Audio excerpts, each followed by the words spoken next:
जय Hind friends, my name is Amarnath Chaudhary and I am teaching to you mathematics class 6 to IIT। आज हम लोग discuss करेंगे सिलेबस ओवरव्यू का, जो NCERT मैथ्स है क्लास 6 का न्यू रिवाइज एडिशन, जो अभी नई नई बुक आई है आप लोगों के पास, जो सिलेबस अभी बिल्कुल न्यू इंट्रोड्यूस हुआ है, चीज़ें रिवाइज हो करके, तो वो सिलेबस ओवरव्यू देंगे। और उसमें से मैं आप लोगों को बताऊंगा कि जो क्लास 6 की है, सबसे मेन चीज़ क्या है, अभी ये क्लास 6 की रिव्यू कर रहे हैं NCERT मैथ, है ना। इसमें क्या है, 1 से लेके 12 चैप्टर तक अभी आपके पास है, जिसमें 2 चैप्टर पहले था 13th और 14th सिमेट्री, और 14th चैप्टर था प्रैक्टिकल ज्योमेट्री, जिसको हम कंस्ट्रक्शंस भी बोलते हैं। जो प्रिंटेड आया था उसमें प्रैक्टिकल ज्योमेट्री लिखी हुई थी, लेकिन उसको कंस्ट्रक्शंस भी बोलते हैं। ज्योमेट्रिकल चीज़ें उसमें बनाई जाती है कि इस तरीके का आपको मेजरमेंट दे दिया गया है, तो फिर आप इतने एंगल का ट्राइंगल बनाओ या फिर रेक्टेंगल बनाओ, स्क्वायर बनाओ, वगैरह वगैरह, बहुत सारी चीज़ें उसमें लेंथवाइज या फिर लाइन्स वगैरह को हाफ पार्ट में डिवाइड करना होता है। तो वो सारी चीज़ें जो होती हैं, जो ज्योमेट्री बॉक्स में इंस्ट्रूमेंट्स वगैरह होते हैं, उन सब की हेल्प से ये सारी चीज़ें करी जाती है। जो सिमेट्री है, सिमेट्री के बारे में अभी आप लोग को मालूम होगा या नहीं भी होगा, तो मैं आप लोग को बता दूं। सिमेट्री जो होती है वो फिगर्स के रिलेटेड नॉलेज होता है, जो फिगर्स की आइडेंटिफिकेशन उससे डेवलप होती है ना। तो ये 2 चीज़ें हैं जो कि यहाँ से आपके सिलेबस से रिड्यूस करिए। मैंने इसको रेड कलर से लिखा है, इसलिए आपका जो 12 है वो 12 तक ही आपका बुक के अंदर, सिलेबस के अंदर जो है वो चैप्टर्स दिए गए हैं, और आपको इतना ही पढ़ना है।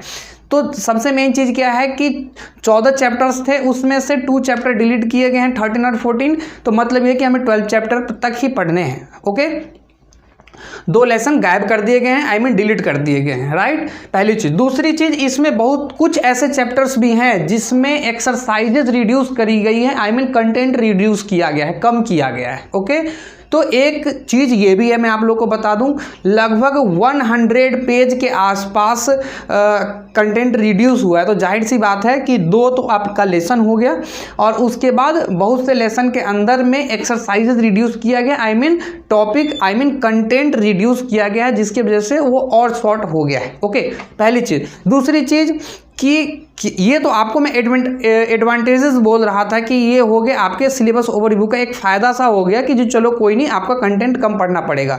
ये जो NCERT का जो डिसीजन होता है, एटलीस्ट वो कोई ऐसे कॉमन टीचर्स नहीं लेते हैं, वो हेड ऑफिस होती है, वहाँ पे जो बड़े बड़े स्टाफ्स होते हैं, हायर लेवल HR लेवल के, मैनेजमेंट लेवल के, है ना, तो हेड लेवल के स्टाफ्स वगैरह होते हैं, वही इन चीज़ों पे डिसीजन लेते हैं। वो भी ऑल ओवर कमेटी के फॉर्म में डिसीजन लिया जाता है। ओके, चाहे वो चीज़ें रिड्यूस करनी हो या फिर उसमें कुछ चीज़ें प्लस सरप्लस करना हो, वो सारी डिसीजंस जो होते हैं NCERT के हेड ऑफिस लेते हैं। ओके, तो सबसे मेन चीज़ है कि मैं सही बताऊं, मैं दिल से एग्री नहीं कर पा रहा हूं कि सिमेट्री और जो प्रैक्टिकल ज्योमेट्री उसको रिड्यूस किया गया है, बिल्कुल 0 कर दिया गया है। ये हाँ, इतना होता है कि कंटेंट रिड्यूस कर दिया जाता है, बशर्ते कि ये चीज़ें पढ़ने में ज़रूर आती, चैप्टर्स के अंदर ज़रूर आती, बशर्ते कि इसके कंटेंट कुछ ना कुछ रिड्यूस कर दिए जाते, लेकिन कंटेंट होना चाहिए था।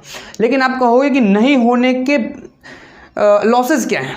तो सबसे मेन चीज़ क्या है, जो सिमेट्री है उसको ना फिगर्स के बारे में आपको बहुत सारी चीज़ें जानने की मिलती है।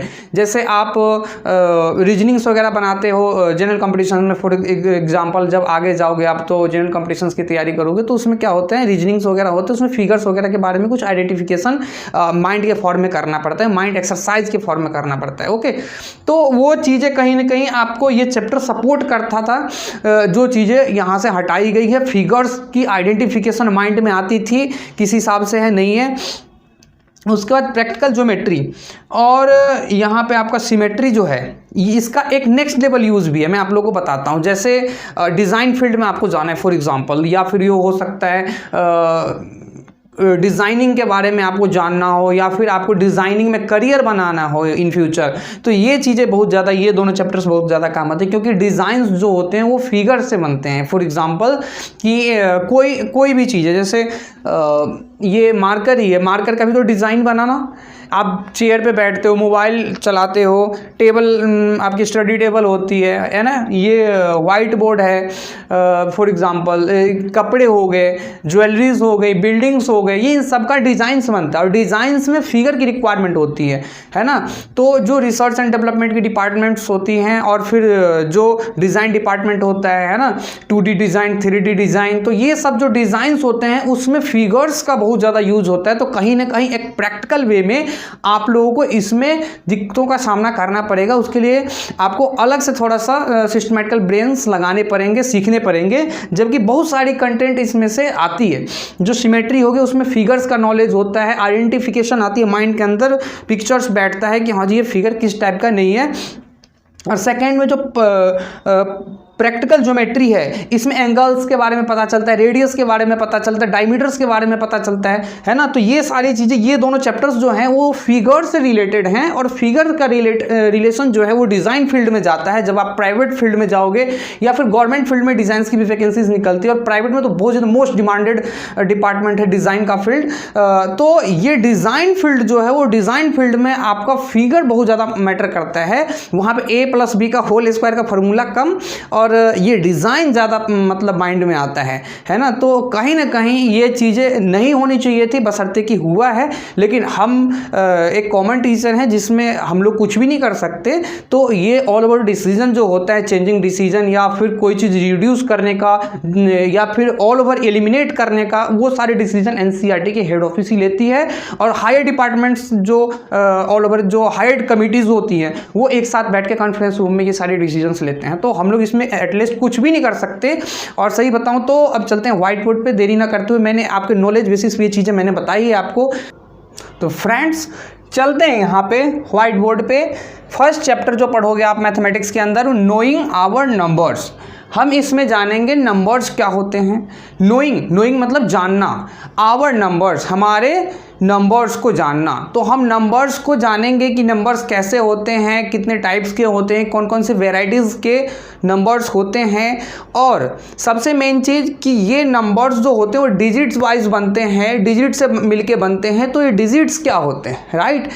इन नंबर्स के फंक्शंस क्या होते हैं, न्यूमरेशंस क्या होते हैं, है ना। इंटरनेशनल न्यूमरेशन क्या होता है, इंडियन न्यूमरेशन क्या होता है, वो सारी चीज़ें जो हम पढ़ेंगे वो इन दिस चैप्टर पढ़ेंगे। ओके, सेकेंड में चलते हैं होल नंबर्स। होल नंबर्स क्या होते हैं, है ना, किसे कहते हैं होल नंबर्स, होल नंबर्स का फंक्शनिंग क्या होता है, उसके ऊपर जो बेस्ड क्वेश्चंस होते हैं वो किस तरीके से हम सॉल्व करते हैं, वो सारी चीज़ें हम पढ़ेंगे सेकेंड नंबर होल नंबर्स में। ओके, थर्ड जो है प्लेइंग विद नंबर्स, ये भी नंबर्स से ही रिलेटेड है। नंबर सिस्टम नाम का एक चैप्टर होता है, उसी के ये टाइप्स हो गए कि नोइंग आवर नंबर्स, इसमें हमने नंबर्स की जानकारी ली।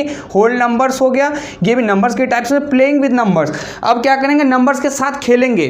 सबसे मेन चीज़ क्या होता है ना, जब क्रिकेट आप खेलते हो तो आपके पास बैट, उसके बाद आपके पास बॉल, विकेट वगैरह सारी चीज़ें होनी चाहिए। तो वो सब चीज़ें की जब नॉलेज हो जाती है तो फिर क्या करते हो, आप जाके क्रिकेट खेलना शुरू कर देते हो। तो वही चीज़ें प्लेइंग विद नंबर्स, मतलब नंबर के साथ खेलो। अब किस तरीके से खेलो वो हम चैप्टर में रीड करेंगे। बात समझ में आ रही है। Basic geometrical ideas, basic geometrical ideas. अब चलते हैं हम ज्योमेट्री में, है ना। ज्योमेट्रिकल आइडियाज की मतलब जो ज्योमेट्रिकल शेप्स होती हैं वो कैसे होती हैं, लाइन क्या होते हैं, लाइन सेगमेंट क्या होते हैं, रे क्या होते हैं, एंगल्स क्या होते हैं, है ना। ये सारी चीज़ें जो हम हैं इसमें डिस्कस करेंगे। तो ज्योमेट्रिकल आइडियाज जो हो गई वो इस चैप्टर में हम डिस्कशन करेंगे। ओके, सेकंड में चलते हैं अंडरस्टैंडिंग एलिमेंट्री शेप्स। अब हम एलिमेंट्री शेप्स के बारे में, मैंने बताया ना ज्योमेट्रिकल शेप्स वगैरह जो होते हैं उनके बारे में से डिस्कशन करेंगे। जैसे आप एक एग्जाम्पल ले लो, हम लोग बचपन में भी पढ़ते थे तो हम लोग को शेप्स पढ़ाए जाते थे। रेक्टेंगल हो गया, ट्राइंगल हो गया, स्क्वायर हो गए, क्यूब हो गया, हो गया, है ना। तो ये सारी चीज़ें हम पढ़ते थे पहले। सिलेंडर हो गया। तो ये सबसे मेन चीज़ क्या है कि अभी जो हमारा जो 2D शेप्स हो गए वो 2D शेप्स यहाँ पे हमें पढ़ने को मिलेगा एलिमेंट्री शेप्स में। ओके, जितने भी 2 डायमेंशनल शेप्स होते हैं वो सारी चीज़ें हमें अंडरस्टैंडिंग एलिमेंट्री शेप्स में पढ़ने को मिलेगा। चलते हैं बेटा 6th पे। इंटीजर्स भी बहुत ही बेटर चैप्टर है, और वो भी नंबरिंग के फंक्शन के हिसाब से, जैसे ये 1 2 3 जो चैप्टर्स हैं वो नंबर्स के रिलेटेड हैं, तो ये भी इंटीजर्स जो होते हैं वो नंबर्स ही होते हैं, है ना। इंटीजर जो होता है वो नंबर न्यूमेरिकल फंक्शन के अंदर आता है वो चैप्टर। तो जैसे chapter number 1, chapter number 2, chapter number 3 है, उसी से बेस्ड आपका इंटीजर्स होगा, उसी नंबर्स के ही बेस्ड ऑन ये इंटीजर चैप्टर बना होता है। उसके बाद क्या है, फ्रैक्शंस। ओके, तो फ्रैक्शन क्या होता है वो सारी चीज़ें हम यहाँ पे पढ़ेंगे, जो हमारा रेशनल नंबर क्या होता है, इरेशनल क्या होता है। उसके बाद जो फ्रैक्शन होता है, फ्रैक्शन कैसे बनता है, फ्रैक्शन के टाइप्स क्या होते हैं, है ना, लाइक फ्रैक्शन क्या होता है, अनलाइक फ्रैक्शन क्या होता है, इस तरीके की जो चीज़ें होती है वो हम यहाँ पे पढ़ेंगे। ओके, यहाँ पे क्या होगा, डेसिमल्स। अब हम डेसिमल्स यहाँ पे डिस्कस करेंगे, जो चैप्टर नंबर 8 है, डेसिमल्स हो गए। डेसिमल्स में हम आप लोग को ये पढ़ाएंगे कि किस तरीके से हम डेसिमल के साथ खेलते हैं, जो हमारा नंबर्स होता है उसमें डेसिमल किस तरीके का रोल प्ले करता है, राइट। तो हमारा ये चैप्टर हो गया डेसिमल्स। 9 चैप्टर है डाटा हैंडलिंग। डाटा हैंडलिंग बहुत मेन चैप्टर है, बहुत अच्छा चैप्टर माना जा सकता है अगर मैं सही बताऊं तो, कि डाटा है उसको किस तरीके से हैंडलिंग करोगे आप, है ना, किस तरीके से, कि कोई मान लो एक एग्जांपल कि कोई आंकड़े बोलते हैं ना, डाटा, तो वो डाटा जो है उसको फिगर वाइज किस तरीके से आप बिठाओगे ताकि वो एक बार अपीयरेंस डेवलपमेंट हो उसका, तो वो सारी चीज़ें जो होती है वो डाटा हैंडलिंग में ही होती है। मेंसुरेशन में अब यहाँ पे 2D 3D शेप्स का एरिया वगैरह निकालना सीखेंगे हम, पैरामीटर्स निकालना सीखेंगे, सर्कल वगैरह का सीखेंगे, जो सरकमफेरेंस बोलते हैं वो सारी चीज़ें सीखेंगे। तो इन सारे हम जो शेप्स होते हैं उनमें एरिया और पैरामीटर, सरकमफेरेंस वगैरह निकालना हम सीखेंगे यहाँ पे। ओके, मेंसुरेशन में चलते हैं नेक्स्ट चैप्टर, अलजेब्रा। अलजेब्रा भी बहुत ही प्यारी चैप्टर होती है और बहुत ही इंपॉर्टेंट चैप्टर होती है, तो इस पर भी मेहनत करना बहुत ही अनिवार्य है। तो हम यहाँ पे पढ़ेंगे अलजेब्रा, जिसमें आप पढ़ते हो a+b का होल स्क्वायर, a-b का होल स्क्वायर, इस तरीके की चीज़ें जो हो गई, और उसमें वेरिएबल्स, कांस्टेंट, इन सब चीज़ों का जो जानकारी होता है वो हमें मिलता है अलजेब्रा के अंदर। ओके, नेक्स्ट चलते हैं 12 में, ratio and proportion. Ratio and proportion, ratios क्या होते हैं, प्रोपोर्शंस क्या होते हैं, है ना, उनसे रिलेटेड क्वेश्चंस कैसे हम सॉल्व करेंगे, रेशियो और प्रोपोर्शन के साथ कैसे हम खेलेंगे, वो सारी मेंटल अंडरस्टैंडिंग जो होगी वो हम इस चैप्टर में अचीव करेंगे, है ना। तो मैं आशा करता हूं कि आप हमारे चैनल के साथ जुड़ जाओ, और जो अभी हमने सिलेबस ओवरव्यू दिया है उसके based on all over exercises back to back आती रहेगी इन दिस चैनल, है ना। तो मैं आशा करता हूं कि आपने अभी तक चैनल को सब्सक्राइब कर लिया होगा, अगर नहीं किया फॉर एग्जांपल तो आप चैनल को जरूर सब्सक्राइब कर ले, दोस्तों के साथ जरूर इन वीडियोज़ को शेयर करें ताकि घर बैठ के आप अच्छी से अच्छी एजुकेशन अचीव कर सको। मैथमेटिक्स की टॉप क्वालिटी और पावरफुल कंटेंट पाने के लिए हमारे चैनल के साथ जुड़े रहिए। तब तक के लिए मिलते हैं नेक्स्ट वीडियो में। जय हिंद, जय भारत, वंदे मातरम।